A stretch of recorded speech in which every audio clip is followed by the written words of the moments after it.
How to fix Dead Islands 2 crashing on Steam. So first you want to right click on the game in your library and open up the properties window, and then in the general tab you want to type dash or -dx11 and then go to installed files and click on verify the integrity of game files.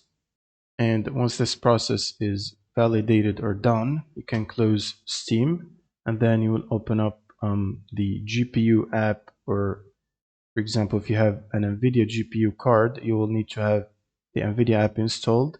Then go to the drivers section from here, select Game Ready driver, and make sure to download and install the latest available updates.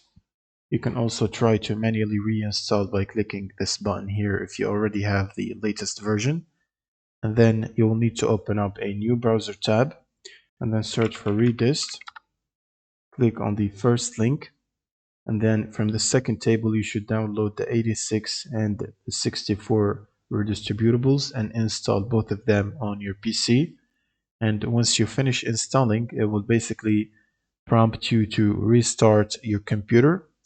You should basically restart it after finishing the installations. And then you will need to open up Steam as admin. So you can search for Steam, right click and run as admin. And then you can launch the game again, and this should fix the crash problem. Thanks for watching and subscribe.